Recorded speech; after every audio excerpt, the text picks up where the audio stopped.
He runs the largest student-led organization in the school. It's Reginald Wardleworth. Welcome to the Starting Steps podcast. Reggie, hello. Hey, Baxter. Reginald Wardleworth, a grade 12 student at Coomera Anglican College, is currently the chair of the Student Representative Council in 2020. Reggie has been a passionate student and volunteer in the community for his 5 years at the school, being a key part of the AV crew, being a member of the Student Representative Council for many years, before finally becoming the head of the SRC this year. Just last year, Reggie volunteered and persevered through many trials and obstacles to run his own class at the college, the Youth Alpha class. Reggie, let's jump in there. Tell me about the class you ran and tell me what you learnt from the process. Oh, hey, thanks, Bex. Thanks for inviting me here. Youth Alpha, man, that was an amazing project to start on. To my knowledge, at the college, it was the first time a student had ever started a class, and it was pretty interesting. I think it was background noise, you know. It was a really interesting experience for me, to be honest. Like, I know, I feel like Youth Alpha was able to teach me quite a bit about both talking to others and managing others from a different level, especially peers that I've known for a while, having to engage on that level of not quite teacher student status, but rather to guide her, or the one providing wisdom to the thing, or like, I don't want to say leader, but it's more of a what's the word? Mentorship. Well, yeah, it's that type of thing of bringing them into it, and it was a real interesting experience, both seeing how how to facilitate such an environment, as well as how people helped me get on board with it and actually get it running. Yeah, and I know that you had a very diverse range of personalities present in the Youth Alpha class. How did you end up managing all of those different perspectives, different religions, different ideologies and thoughts on how the session should be run? How did you manage all of that and facilitate it? Well, it was mostly down to a basic understanding of the first lesson that we laid down some ground rules.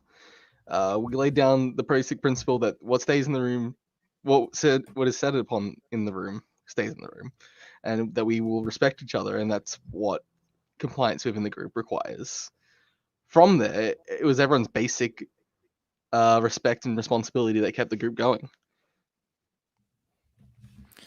Yeah, so struggles to find a question. Thank God this one isn't going up. It's all good, dude. You can take breaks, take a pause. You can say what you thought went well there or didn't. Success principle. Man, you're taking this from an interesting angle. Thank you. I'm trying, but I completely forgot about that. Yeah, I know. I know. Oh, yeah, I did do that, didn't I? Yeah. Okay, so leading on from your idea of mutual respect, mutual collaboration, and having sort of a solid set of ground rules, Reggie, what would you say are some ground rules for your life as a whole that you've lived by? Any principles or quotes that you like to think of often that you feel guide you in day-to-day life? What quote? One quote that I've always loved to stick by and just have in the back of your mind. It's a riff on Martin Luther King Jr. A man should be I have a dream that one day a man will be judged by his character rather than the color of his skin. And also, John F. Kennedy's quote of, "Do not pray for an easy life, but rather pray to be a stronger man." Both in the back of my mind are really what's kept me going on my track. The fact that sorry. I only breathed. It's fine. It's loud enough to be picked up. Just the basic idea that do not wish for things to be easy, but rather adapt and overcome such obstacles to become a stronger person in total. And how do you think that's helped you on your rise to success within the school and community? Well, whilst in school or in all things in life, people can take one or two views. They can simply say, I don't think I can do that. I'm not going to attempt. Or I don't think I can do that. Let's give it a shot.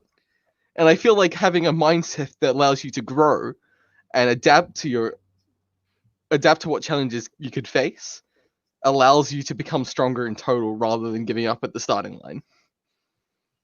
Absolutely. But Reggie, when we do things that we're uncertain about and when we kind of jump into the unknown, as I'm sure you know, we all experience setbacks and challenges. And sometimes, I know personally, I fail a lot. So Reggie, why don't you tell me about one of your largest failures in the college and how it might have set you up for later success? Largest failures within the college. Let's have a think.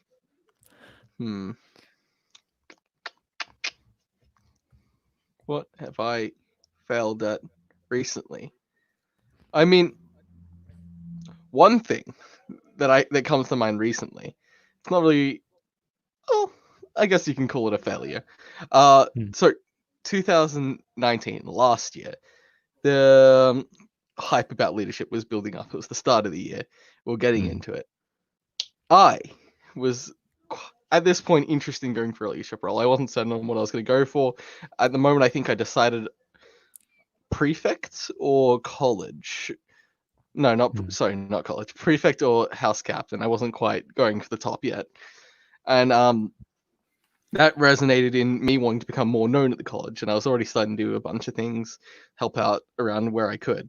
And then I remember receiving the email for becoming a science ambassador.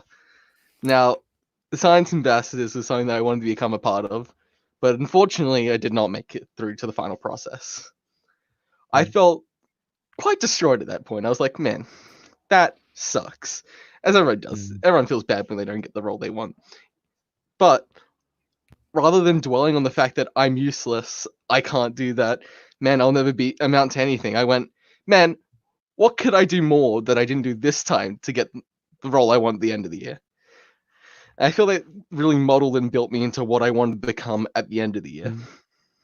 What were some of the things that you thought, like, hey, I need to do more of this, maybe a bit less of that? Like, what were some of the things that you actually learnt from that experience? I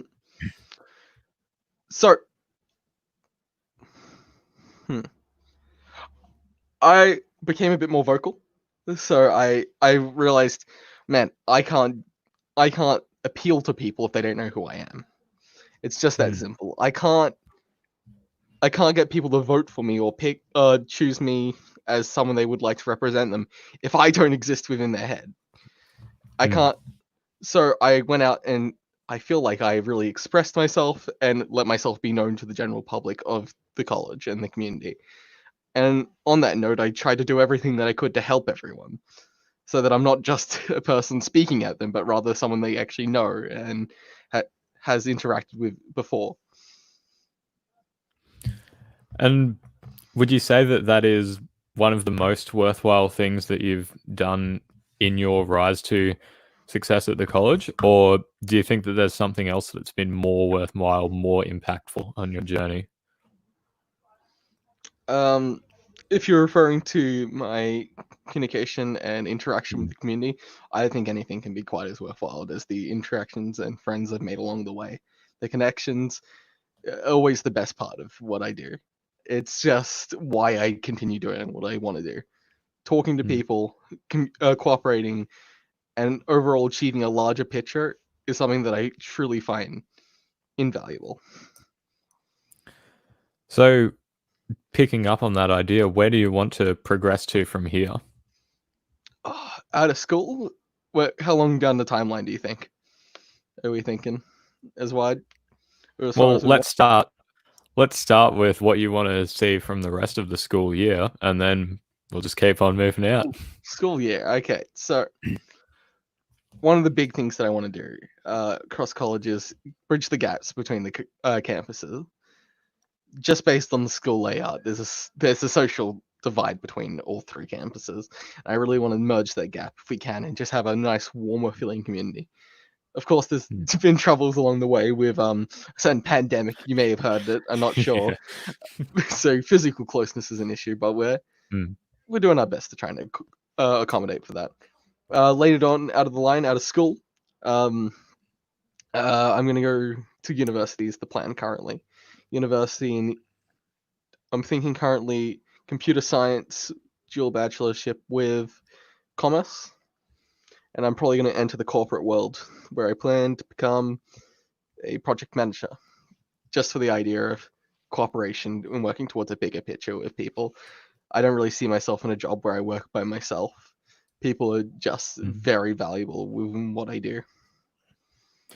Yeah. So, Reggie, say that you're a job hirer and you're about to interview yourself, or I'm about to interview you, in fact. But in your own words, what do you think would set you apart in the corporate world, in university, or even in the school that we work in? What do you think sets you apart from everyone else? Well, a can-do attitude, a work ethic that I try to do as much as I can, and if I can't do it, I'll ask for help or ask for someone to inform me on how to do it. I don't just try and let things slither by. That, as well as my ability to try and bring people together. I'm not naturally trying to segregate people into doing confined things, but rather trying to pull everyone together for a combined effort. And what do you think influenced or inspired that can-do attitude? Like, when did it kind of start out? So I think around grade 10, I think I started reading a bit more. A friend of mine actually lent me a lot of books that really He must be a good bloke. Nah, terrible. But a friend lent me a lot of books. I started reading a lot more. But also, I always had it in my mind that I wanted to talk to people and cooperate. My mother does a similar thing. She does used to do project management. It's just a practical thing that I've always been brought up with. Whether in teams, competitions, stuff like that, I never want to do it on my own. I'm a team player. I love the idea of working within a team and helping and guiding us to victory. Grade 10, I really started expanding on that and building that up and actually researching what that means. And I feel like it's come to fruition recently with my recent activities. No, definitely. When in grade 10, take yourself back, what did you start to do differently to learn to be the person that you are now? Like, what changed between grade 9 Reggie and grade 10 Reggie to get you into that mode of being? Okay, the one big turning point, and I know you're one of the few events or a general consensus, but I have an image in my head. The one time that I realized I put myself out there, and that's what it is, putting yourself out there. That's how you develop and change as a person. But an old teacher at the school, Mr. Goodman, you might remember him, but he was essentially looking for year 10s to help him make an assembly, because it was the year 10's turn to make an assembly, and he didn't know what to do, but rather was looking for people to help facilitate such an event. And I kind of dwelled on it. He asked for a week or two, maybe 3. And on the second week, Friday, I went and asked, "Hey, sir, I know I'm late, but could I please still help with this?" And I think he walked over to me, patted me on the shoulder, and said, "Oh, wow. Thanks, mate. What's your name again? You're the first person who's asked to help." I was like, "Oh, wow. I was the first." I had already thought this event was long gone. And I had this thing beforehand where I would talk myself out of things and say it was too late to do things. And this was one of the first times I went, you know what? So what if it's too late? I'll give it a shot. And that clicked in my head that maybe it's not too late to do things, that I can just give it a shot. What am I going to lose if I do? So from there, I felt like that really taught me that lesson and let me develop. Yeah, definitely. But see, it's almost gone in a 180-degree shift now, because Reggie, in grade 12, on top of all of your schooling commitments, on top of all of your leadership commitments, you're still an active member of the SRC. You're still a very sociable person. You haven't lost any of your social life or anything. And you just do so much. You balance so many balls. When you feel overwhelmed, what do you do to deal with that? Caffeine. Do not. Sleep depravity. No. Cheers. No, I've never been much of a coffee drinker. Much Hmm. more tea, but even then, non-caffeinated. What do I do to cope with stress? I don't know. One good thing that I've only really recently thought of, well, really implemented, not thought of, was find people to confide, something like that. Talk There to. we go. Find people to talk to your Yeah. problems about. It's not good bottling that stuff up. If you're having stress or anxiety issues within yourself, you need to express that in one or in a few formats. Speak to people, let people know, and they can help you. It's just that simple. If no one knows, you're gonna suffer alone. One of the good ways to not accumulate that, though, I think what you were after. You need to schedule yourself. You need to make sure Mm. you're on top of things and you don't overcommit. And that's just something as simple as learning where your boundaries lie and figuring out what Bax's next question is going to be. uh, yeah, but where your boundaries lie, what you're capable of, and if possible, how you can get other people to help you if possible. If possible, how people can help you. And how do you choose which people you're going to get to help you? Like, how do you select those people? Is it just a random process, or is there Yeah, some I thought have a behind big it? bucket with everyone at the school's names in it, and I've luckily only chosen friends so far, but it's getting dangerous. I take them out of the hat, the random sample. It's not bell curve. No, Nice. no. Of course, I always go off with where they think they're going to help me. Hmm. If they have time, or if they have the commitment to be able to help me on such a thing.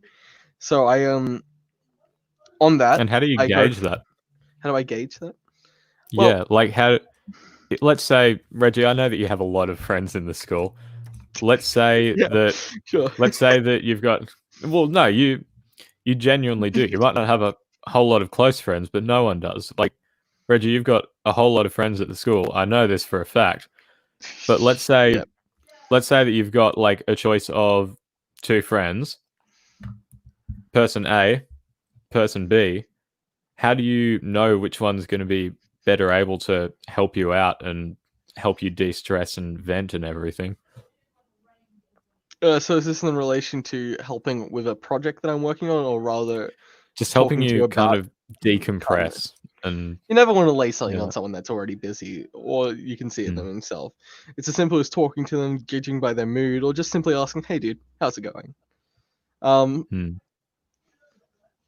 and this is what happens around exam and assignment due periods. It's everyone gets these feelings, and it starts mm, getting a really not hostile, but almost less than toxic environment. It's just mm, not a lot of positivity, but rather a lot of just focused anxiety and stress into one area.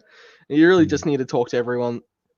And if you're stressed and they're stressed, hear them out first. Talk to them, let them vent, and they'll let you vent back. It's a natural phenomenon. If everyone that you know is going through that type of thing, your parents are probably fine.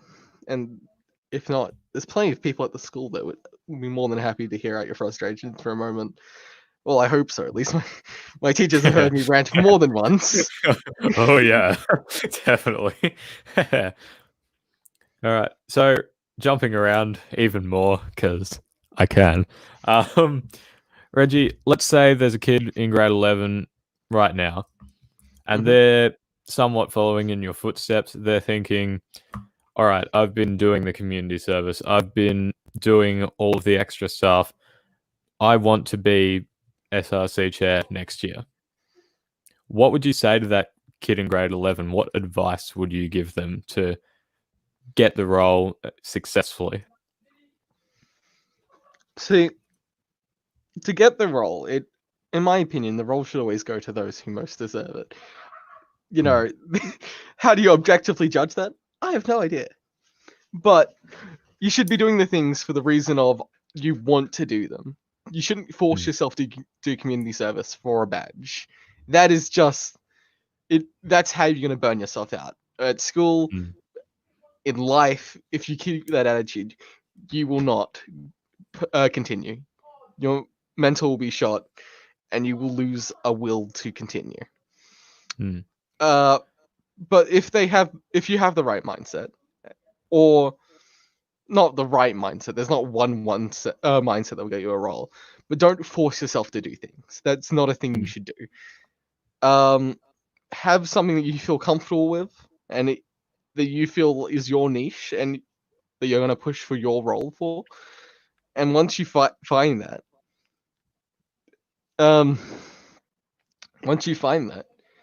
try your best. Talk to people, ask what they think. The amount of teachers that gave me advice and opinions during my year 11 ship about what I can do and how I could get a role, or just the amount of encouragement I received was astounding. It's just as simple. It's just as simple as putting yourself out there. That's just what you have to do to get a role. Put yourself out there and talk to people. Yeah, definitely. Reggie, when you were seeking advice from all of your teachers, peers, friends, parents, whatever, did you value everyone's advice equally? That's an interesting question, Baxter. Cheers. Yes and no. In the way that I took it, I listened to all their advice. I didn't I didn't ignore it. I listened to it all. But to certain areas, some people may just be flattering you or encouraging you to an extent, and it's good to take that in. Everyone likes that, but don't let it go overboard. Don't let your ego take you over. But also, don't disregard everyone's encouragement as well. You got to keep your ego in a nice, healthy position rather than constantly fretting you feel the best or the worst. But also, you need to see what's actual advice and what's advice, what's constructive criticism, and what's just you're doing a great job. Try and listen to those people and hear them out more deeply if they have recommendations to both your personality or your actions. But also try and find a line that you're not changing yourself for the worse or somewhere that you're not comfortable going. It's about finding a fine line between building yourself into a better person and burning yourself out. Yeah, what are bad recommendations that you hear given out, whether in the leadership realm, whether in just the whole communications field? What are some bad recommendations, bad pieces of advice that you get frustrated by hearing and propagated throughout the school or just media in general? Okay, so to get a leadership role, to get the leadership role that you want, do everything. Simply just get in there, apply for a band, do drama, do the musical, create your own esports team. I don't know. Literally sell all of your time out and do stuff that you're not passionate about. That is the worst idea for any person. As I said before, stick to what you like and what you're passionate about is such a better area and will feel so much more fulfilling at the end game. You want to see something come to fruition, not just invest your time so you look good. And I feel like it's perpetuated within the school that a college captain must do everything, or an SRC chair must do everything to get their role. But it simply isn't true. I can't play an instrument. I can't sing, but I'm told that I should perform. It's just it's just as simple as that. I've never tried an instrument properly, nor have I ever tried to sing. And I'm not good in those areas. I don't practice in there, and I don't commit in bands because I'm not great there. But what you could do, if you want to be known in that area, is find a niche that you're passionate about. Let's say musical. You can't act. There's an area for band members if you are good at that type of thing, or backstage where you can help assist teachers and other peers take stuff off stage, or even be in the AV crew doing the tech stuff like a nerd and talking and communicating with people on that front. So you find it, as much as you should put yourself out there and do things if you want to get a role, don't overcommit yourself to things you are not passionate to, as well as don't slack on studies or stuff like that that's going to make you fall behind and give you more stress in the future on that front. You need to keep it in a nice balance, if you will. It's a school is a balance is a juggling act, and you just got to do your best to get through it. Yeah, but Reggie, I'm sure that you didn't get any of that bad advice yourself. What was some of the bad advice that you got that you had personally, to learn to discount? Yeah.